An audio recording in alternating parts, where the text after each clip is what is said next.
ನಮಸ್ಕಾರ ವೀಕ್ಷಕರೇ, freedom TV ನ್ಯೂಸ್ಗೆ ಸ್ವಾಗತ. ನಾನು ಅಶ್ವಥ್.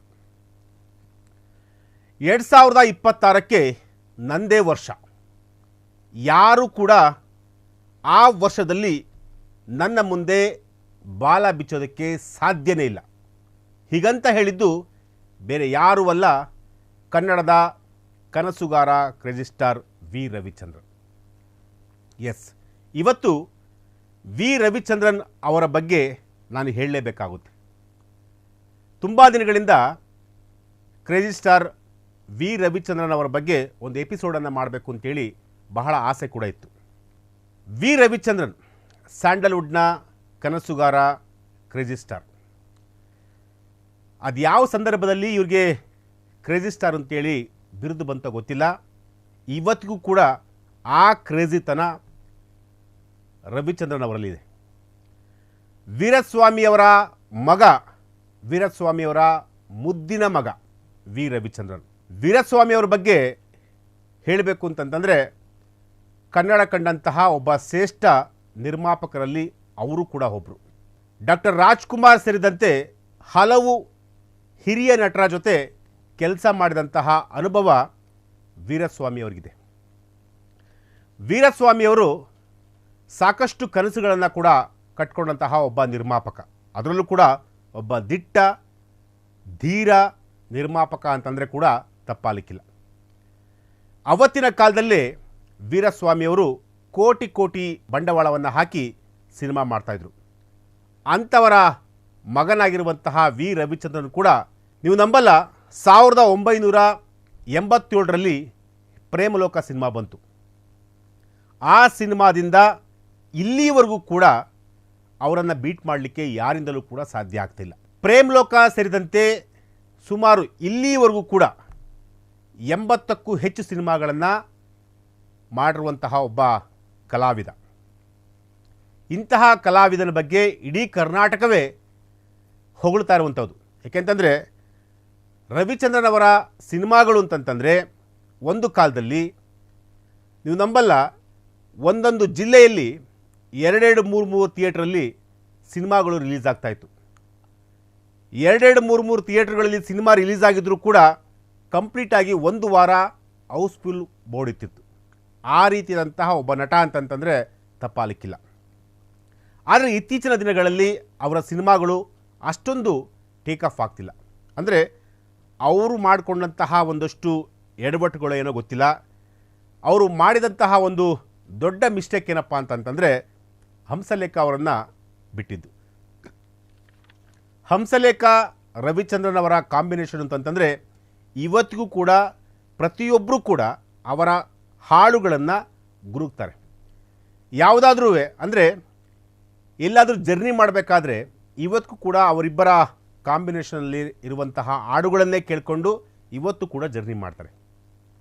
ಇಂತಹ ಒಬ್ಬ ನಟ ಕಳೆದ ಸುಮಾರು 4-5 ವರ್ಷಗಳಿಂದಲೂ ಕೂಡ ಅಷ್ಟೊಂದು, ಅಂದರೆ ಅವರು ಅಂದುಕೊಂಡಂತೆ ಅಥವಾ ಅವರ ಅಭಿಮಾನಿಗಳು ಅಂದುಕೊಂಡಂತೆ ಸಿನಿಮಾಗಳು ಕೂಡ ಬರ್ತಾ ಇಲ್ಲ. ಅದು ಅವರ ಅಭಿಮಾನಿಗಳಿಗೆ ಸಾಕಷ್ಟು ಬೇಸರ ಕೂಡ ಇತ್ತು. ರವಿಚಂದ್ರನ್ ಅವರ ಸಿನಿಮಾಗಳು ಅಂತಂತಂದರೆ ಇವತ್ತಿಗೂ ಕೂಡ ಸಾಕಷ್ಟು ಟ್ರೆಂಡ್ ಸೆಟ್ ಮಾಡಿದಂತಹ ಸಿನಿಮಾಗಳೇ. ಅಂತಹ ಒಬ್ಬ ನಿರ್ದೇಶಕ, ಅಂತಹ ಒಬ್ಬ ನಟ, ಅಂತಹ ಒಬ್ಬ ನಿರ್ಮಾಪಕ ಕಳೆದ 4-5 ವರ್ಷಗಳಿಂದ ಕಂಪ್ಲೀಟಾಗಿ ನಿಲ್ಲಾಗಿದ್ದಾರೆ. ಸಿನಿಮಾಗೋಸ್ಕರ ಬೆಳಗ್ಗೆ ಎದ್ರೂ ಕೂಡ ಕನವರಿಸ್ತಿರುವಂತಹ ಒಬ್ಬ ವ್ಯಕ್ತಿ ಯಾರಾದರೂ ಇದ್ದಾರೆ ಇಂಡಸ್ಟ್ರಿಯಲ್ಲಿ ಅಂತಂದರೆ ಅದು ವಿ ರವಿಚಂದ್ರನ್ ಅವರು. ಅಂತಹ ಒಬ್ಬ ನಟ ಇವತ್ತಿಗೂ ಕೂಡ, ಅಂದರೆ ಕಳೆದ 4-5 ವರ್ಷಗಳಿಂದಲೂ ಕೂಡ ಒಂದು ಸ್ಟ್ಯಾಂಡರ್ಡ್ ಆಗಿರುವಂತಹ ಒಂದು ಸಿನಿಮಾವನ್ನು ಕೊಡಲಿಕ್ಕೆ ಒಂದು ಸ್ಟ್ಯಾಂಡರ್ಡ್ ಆಗಿರುವಂತಹ ಒಂದು ಸಿನಿಮಾವನ್ನು ಕೊಡಲಿಕ್ಕೆ ಆಗ್ತಾಯಿಲ್ಲ. ಅದಕ್ಕೆ ಕಾರಣ ಅವರೇ ಹೇಳಿದಂತೆ ಒಂದಷ್ಟು ಫೈನಾನ್ಷಿಯಲ್ ಸಮಸ್ಯೆ ಇರ್ಬೋದು ಅಥವಾ ಬೇರೆ ಬೇರೆ ರೀಸನ್ಗಳಿರ್ಬೋದು. ಆದರೂ ಕೂಡ ರವಿಚಂದ್ರನ್ ಅವರಿಗೆ ಆ ತಾಕತ್ತು, ಆ ಶಕ್ತಿ, ಆ ರೀತಿಯಾದಂತಹ ಒಂದು ಏನಂತಾರೆ, ಒಂದು ಡೆವಲಪ್ಮೆಂಟ್ ಮಾಡುವಂತಹ ಒಂದು ಕೆಲಸ ನಿಜಕ್ಕೂ ಅವರಲ್ಲಿ ಆ ಸ್ಟ್ರೆಂತ್ ಇದೆ. ಆದರೆ ಇವತ್ತು ಕೂಡ ಅವರ ಸಿನಿಮಾಗಳಿಗೋಸ್ಕರ ಅವರ ಅಭಿಮಾನಿಗಳು ತುಂಬ ಕಾತುರದಿಂದ ಕಾಯ್ತಿದ್ದಾರೆ. ಮೊನ್ನೆ ಅಷ್ಟೇ ಅವರು ತುಮಕೂರಲ್ಲಿ ಒಂದು ಸಭೆಯಲ್ಲಿ ಮಾತನಾಡುವಾಗ ಒಂದು ಮಾತನ್ನು ಹೇಳಿದರು. 2026ಕ್ಕೆ ನನ್ನದೇ ವರ್ಷ ಆಗಿರುತ್ತೆ, ಆ ವರ್ಷ ನಾನು ಯಾರಿಗೂ ಕೂಡ ಬಿಟ್ಕೊಡಲ್ಲ. 2026ರಲ್ಲಿ ನೀವು ಅಂದುಕೊಂಡಂತಹ ಸಿನಿಮಾಗಳು ಬರ್ತವೆ, ಆ ಸಿನಿಮಾಗಳನ್ನು ನಾನು ಮಾಡಿ ತೋರಿಸ್ತೀನಿ ಅನ್ನೋ ಒಂದು ಮಾತಿನಲ್ಲಿ ವಿ ರವಿಚಂದ್ರನ್ ಅವರು ಹೇಳಿರುವಂಥದ್ದು. ಖಂಡಿತವಾಗ್ಲೂ 2026 ನಿಮ್ಮದೇ ವರ್ಷ ಆಗಲಿ ಅಂತೇಳಿ ಪ್ರತಿಯೊಬ್ಬರೂ ಕೂಡ ಆಸೆ ಪಡ್ತಾ ಇದ್ದಾರೆ. ಹಾಗೆ ನಾವು ಕೂಡ ಆಸೆ ಪಡ್ತೀವಿ.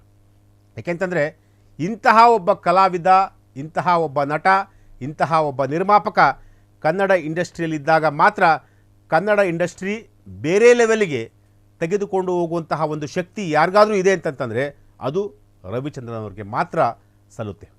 ಬೇರೆ ಬೇರೆ ನಟರು ಮಾಡಿಲ್ವಾ, ಬೇರೆ ಬೇರೆ ನಿರ್ಮಾಪಕರು ಮಾಡಿಲ್ವಾ? ಖಂಡಿತವಾಗ್ಲೂ ಮಾಡಿದ್ದಾರೆ. ಆದರೆ ಪ್ರೇಮಲೋಕದಿಂದ ಇಲ್ಲಿವರೆಗೂ ಕೂಡ, ಅಂದರೆ ಕಳೆದ 4-5 ವರ್ಷಗಳಿಂದ ಅವರ ಸಿನಿಮಾಗಳು ಅಷ್ಟೊಂದು ಯಶಸ್ಸು ಕಾಣದೇ ಹೋಗಿದ್ರೂ ಕೂಡ ಹಿಂದೆ ಬಂದಂತಹ ಸಿನಿಮಾಗಳಿದಾವಲ್ಲ, ಅವೆಲ್ಲವೂ ಕೂಡ ಬಾಕ್ಸ್ ಆಫೀಸಲ್ಲಿ ದೊಡ್ಡ ಮಟ್ಟದಲ್ಲಿ ಹಿಟ್ಟಾಗಿರುವಂತಹ ಸಿನಿಮಾಗಳೇ. ಒಂದಷ್ಟು ಜನ ನಿರ್ಮಾಪಕರು, ಒಂದಷ್ಟು ನಟರು ಹೇಳ್ತಾ ಇದ್ರು, ಅಂದರೆ ಕನ್ನಡ ಇಂಡಸ್ಟ್ರಿಯನ್ನು, ಸಿನಿಮಾ ಇಂಡಸ್ಟ್ರಿಯನ್ನು ನೆಕ್ಸ್ಟ್ ಲೆವೆಲ್ಗೆ ತೆಗೆದುಕೊಂಡು ಹೋಗುವಂಥ ಒಂದು ಶಕ್ತಿ ಯಾರಿಗಾದರೂ ಇವತ್ತಿಗೂ ಇದೆ ಅಂತಂತಂದರೆ ಅದು ರವಿಚಂದ್ರನ್ ಅವರಿಗೆ ಮಾತ್ರ ಸಲ್ಲುತ್ತೆ ಅಂತಂತೇಳಿ ಇವತ್ತು ಕೂಡ ಮಾತನಾಡ್ಕೊತಾರೆ. ನಮ್ಮ ಉದ್ದೇಶ ಏನಪ್ಪ ಅಂತಂತಂದರೆ ರವಿಚಂದ್ರನ್ ಅವರು ಮತ್ತೆ ಸಿನಿಮಾ ಇಂಡಸ್ಟ್ರಿಯಲ್ಲಿ ಸಿಕ್ಕಾಬಟ್ಟೆ ಆಕ್ಟಿವ್ ಆಗಬೇಕು. ಯಾಕೆಂತಂದರೆ ಇವತ್ತು ಬರುವಂತಹ ಸಿನಿಮಾಗಳು ಅದು ಯಾವ ರೀತಿ ಆಗ್ತಿದೆ ಅಂತಂತೇಳಿ ಕೇವಲ ಒಂದಷ್ಟು ಸಿನಿಮಾಗಳು, KGF ಆಗಿರ್ಬೋದು, ಕಾಂತಾರ ಆಗಿರ್ಬೋದು, ಈ ರೀತಿಯಾದಂತಹ ಒಂದಷ್ಟು ಸಿನಿಮಾಗಳು ಹೆಸರನ್ನು ಮಾಡಿದೆ. ಅದನ್ನು ಬಿಟ್ಟರೆ ಬೇರೆ ಯಾವ ಸಿನಿಮಾಗಳು ಅಷ್ಟೊಂದು ಯಶಸ್ಸನ್ನು ತಂದು ಕೊಟ್ಟಿಲ್ಲ. ಸೊ ಹಾಗಾಗಿ ರವಿಚಂದ್ರನ್ ಅವರು ಕಂಪ್ಲೀಟಾಗಿ ಕಳೆದ 4-5 ವರ್ಷಗಳಿಂದ ಮೂಲೆ ಗುಂಪಾಗಿರುವಂತಹದ್ದು. ಸೊ ಹಾಗಾಗಿ ಆ ವ್ಯಕ್ತಿ ಮತ್ತೆ ಇಂಡಸ್ಟ್ರಿಯಲ್ಲಿ ರಾರಾಜಿಸಬೇಕು, ಜೊತೆಗೆ ಒಳ್ಳೊಳ್ಳೆಯ ಸದಭಿರುಚಿ ಸಿನಿಮಾಗಳನ್ನು ಕೂಡ ಕೊಡಬೇಕು. ಹಿಂದೆ ರಣಧೀರ ಆಗಿರ್ಬೋದು, ಸಿಪಾಯಿ ಆಗಿರ್ಬೋದು, ರಾಮಾಚಾರ್ಯ ಆಗಿರ್ಬೋದು, ಹಂಜದ ಗಂಡ ಆಗಿರ್ಬೋದು, ಅಣ್ಣಯ್ಯ ಆಗಿರ್ಬೋದು, ಮತ್ತು ಅದೇ ರೀತಿ ಪುಟ್ಟಂಜ ಆಗಿರ್ಬೋದು, ಇಂತಹ ಸಿನಿಮಾಗಳನ್ನು ಕೊಟ್ಟಂತಹ ಒಬ್ಬ ನಟ ಇವತ್ತು ಕಂಪ್ಲೀಟಾಗಿ ಎಲ್ಲೋ ಒಂದು ಕಡೆ ತನ್ನ ಕೈಯಲ್ಲಿ ಏನೂ ಆಗಲ್ಲಪ್ಪ ಅನ್ನೋ ಒಂದು ಆ ರೀತಿಯಾಗಿ ಇದಾರ ಖಂಡಿತವಾಗ್ಲೂ ಗೊತ್ತಿಲ್ಲ. ಯಾಕೆಂತಂದರೆ ಒಂದಷ್ಟು ಜನ ಹಿರಿಯರು ಕೂಡ ಮಾತನಾಡ್ಕೊಳ್ತಿದ್ದಾರೆ, ಅವರು ಸಿಕ್ಕಾಬಟ್ಟೆ ಫೈನಾನ್ಷಿಯಲಿ ಸಮಸ್ಯೆಯನ್ನು ಎದುರಿಸ್ತಿದ್ದಾರೆ. ಸೊ ಹಾಗಾಗಿ ಆ ಫೈನಾನ್ಷಿಯಲ್ ಸಮಸ್ಯೆಯನ್ನು ನಿವಾರಣೆ ಮಾಡೋದಕ್ಕೋಸ್ಕರ, ಅದರಿಂದ ಹೊರಗಡೆ ಬರಲಿಕ್ಕೋಸ್ಕರ ಅವರು ಒಂದಷ್ಟು ರಿಯಾಲಿಟಿ ಶೋಗಳಲ್ಲಿ ಭಾಗವಹಿಸಿದ್ದಾರೆ ಅನ್ನೋ ಒಂದು ಮಾತುಗಳು ಕೂಡ ಕೇಳ್ತಾ ಇರೋದು. ರಿಯಾಲಿಟಿ ಶೋಗಳಲ್ಲಿ ಭಾಗವಹಿಸೋದು ತಪ್ಪೇನಿಲ್ಲ, ರಿಯಾಲಿಟಿ ಶೋಗಳಲ್ಲಿ ಭಾಗವಹಿಸಬೇಕು. ಯಾಕೆಂತಂದರೆ ಅವರಲ್ಲಿರುವಂತಹ ಒಂದಷ್ಟು ನಾಲೆಡ್ಜು ಅಥವಾ ಅವರು ಕಷ್ಟಪಟ್ಟಂತಹ ದಿನಗಳು ಅಥವಾ ಅವರಿಗೆ ಸಿಕ್ಕಂತಹ ಒಂದಷ್ಟು ಸಂತೋಷದ ದಿನಗಳು ಅವೆಲ್ಲವನ್ನೂ ಕೂಡ ಹಂಚ್ಕೊಳ್ಳೋದಕ್ಕೆ ಅದೊಂದು ವೇದಿಕೆ. ಆದರೆ ರವಿ ಸರ್ ಅವರು ಸಿನಿಮಾ ಮಾಡಬೇಕು, ಒಳ್ಳೊಳ್ಳೆಯ ಸಿನಿಮಾಗಳನ್ನು ಮಾಡಬೇಕು. ಈ ಹಿಂದೆ ಯಾವ ರೀತಿ ಬ್ಲಾಕ್ ಬಾಸ್ಟರ್ ಹಿಟ್ ಸಿನಿಮಾಗಳನ್ನು ಕೊಡ್ತಾಯಿದ್ರು ಅದೇ ರೀತಿಯಾಗಿ ಅದೇ ಮಾದರಿಯಲ್ಲಿ ಮತ್ತೆ ಅವರು ಇನ್ನೂ 5 ವರ್ಷಗಳ ಕಾಲ ಇಂಡಸ್ಟ್ರಿಯನ್ನು ಆಳಬೇಕಾಗುತ್ತೆ. ಜೊತೆಗೆ ಅವರ ಮಕ್ಕಳನ್ನು ಕೂಡ ಇಂಡಸ್ಟ್ರಿಯಲ್ಲಿ ಒಂದು ಸ್ಟ್ಯಾಂಡರ್ಡ್ ಆಗಿ ನಿಲ್ಲಿಸಬೇಕಾಗುತ್ತೆ. ಈಗಾಗಲೇ ವಿಕ್ರಮ್ ರವಿಚಂದ್ರನ್ ಆಗಿರ್ಬೋದು, ಮನೋರಂಜನ್ ರವಿಚಂದ್ರನ್ ಆಗಿರ್ಬೋದು, ಅವರಿಬ್ಬರೂ ಕೂಡ ಇಂಡಸ್ಟ್ರಿಯಲ್ಲಿ ತನ್ನದೇ ಆದಂತಹ ಒಂದು ಹೆಸರನ್ನು ಮಾಡಲಿಕ್ಕೆ ಹೊರಟಿದ್ದಾರೆ. ಅವರಿಗೆ ರವಿಚಂದ್ರನ್ ಅವರು ಸಾಥ್ ಕೊಡಬೇಕಾಗುತ್ತೆ. ಈಗಾಗಲೇ ಅವರೇ ಹೇಳಿದಂತೆ 2026ರ ವರ್ಷ ನನ್ನ ವರ್ಷ ಆಗಿರುತ್ತೆ. ಹಿಂದೆ ತಮ್ಮ ಅಭಿಮಾನಿಗಳು ಯಾವ್ಯಾವ ರೀತಿಯ ಸಿನಿಮಾಗಳನ್ನು ಮಿಸ್ ಮಾಡಿಕೊಂಡಿದ್ರೋ ಆ ಎಲ್ಲ ಸಿನಿಮಾಗಳನ್ನು ನಾನು ಮುಂದೆ ಕೊಟ್ಟೇ ಕೊಡ್ತೀನಿ ಅನ್ನೋ ಒಂದು ಭರವಸೆಯನ್ನು ಕೂಡ ಈಗ ಕೊಟ್ಟಿರುವಂತಹದ್ದು. ಸೊ ಹಾಗಾಗಿ ಇದು ಕೇವಲ ಮಾತಾಗಬಾರ್ದು, ಸಿನಿಮಾ ಮಾಡಿ ತೋರಿಸ್ಬೇಕು. ಜೊತೆಗೆ ನಾನು ಮತ್ತೆ ಗೆದ್ದು ತೋರಿಸ್ತೀನಿ ಅನ್ನೋ ಒಂದಷ್ಟು ಛಲವನ್ನು ಅವರು ಈ 2026ರಲ್ಲಿ ಅವರಿಗೆ ಎಲ್ಲ ರೀತಿಯಲ್ಲೂ ಕೂಡ ಒಂದು ಸಕ್ಸಸ್ ಸಿಗಲಿ ಅಂತ ಹೇಳಿ ನಾವು ಕೂಡ ಅವರ ಒಂದು ಡೆವಲಪ್ಮೆಂಟ್ ಬಗ್ಗೆ ಅಥವಾ ಅವರ ಒಂದು ಏನು ಮತ್ತೆ ಒಂದು ಕಮ್ಬ್ಯಾಕ್ ಮಾಡಿರುವಂತಹ ಒಂದು ರೀತಿ ಇದೆಯಲ್ಲ, ಅದು ನಿಜಕ್ಕೂ ಒಂದಷ್ಟು ಕೆಲವು ಯುವಕರಿಗೆ ಒಂದಷ್ಟು ಸ್ಫೂರ್ತಿಯನ್ನು ಕೊಡುವಂತಹ ಒಂದು ವಿಚಾರ ಆಗಿರುತ್ತೆ. ಸೊ ಹಾಗಾಗಿ ಮತ್ತೆ ರವಿ ಸರ್ ಅವರು ಮತ್ತೆ ಎದ್ದು ಬರಬೇಕು, ಮತ್ತೆ ಗೆಲ್ಲಬೇಕು, ಒಳ್ಳೊಳ್ಳೆಯ ಸಿನಿಮಾಗಳನ್ನು ಮಾಡಬೇಕು. ಎಸ್, ಇದು ಇವತ್ತಿನ ಒಂದು ವಿಚಾರ. ನಾಳೆ ಮತ್ತೊಂದು ವಿಚಾರದೊಂದಿಗೆ ನಾನು ನಿಮ್ಮನ್ನು ಭೇಟಿಯಾಗ್ತೀನಿ. ನಿರಂತರ ಸುದ್ದಿಗಾಗಿ ನೋಡ್ತಾರಿ ಫ್ರೀಡಮ್ ಟಿವಿ ನ್ಯೂಸ್.